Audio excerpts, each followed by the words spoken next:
Yan sa mga kabahay, may tripping tayo no with our sister and broker.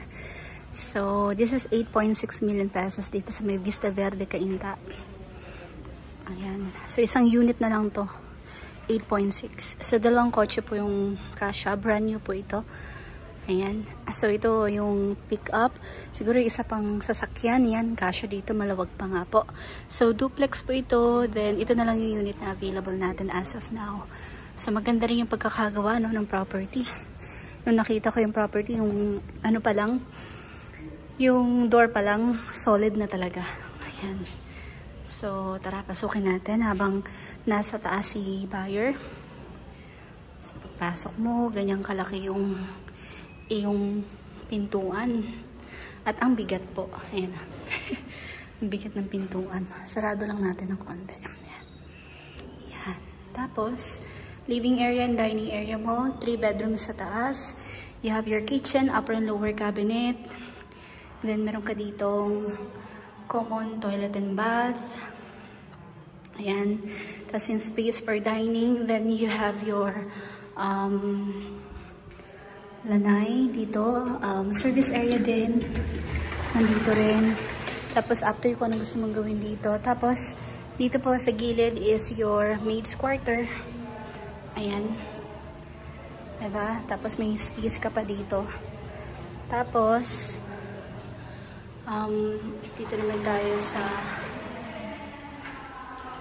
ayan, sorry. Ang lakas kasi ng ulan. Buti nga medyo humina. So, today is Monday po no mga kabahay. So, first Monday ng September. So, per months na. Tingnan lang natin mga cabinet. Yan. So, upon turnover naman, lilinisin naman to. Ayusin yung mga dapat ayusin. So, yan po.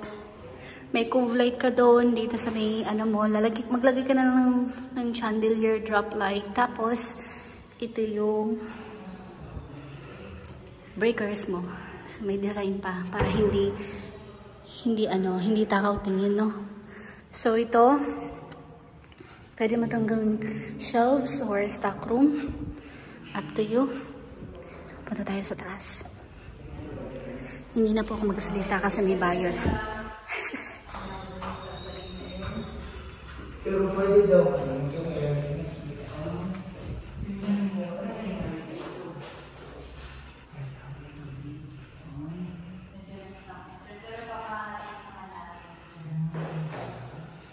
tapos yung shower.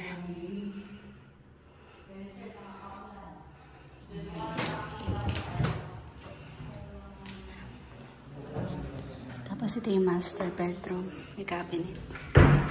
Ayan. May balcony rin. Ayan po.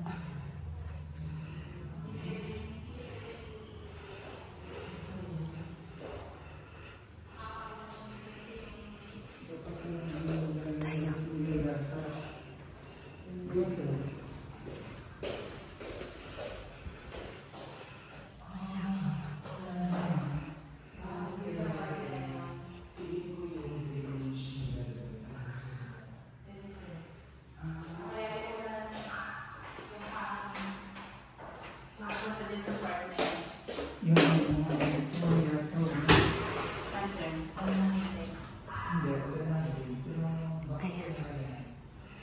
Common.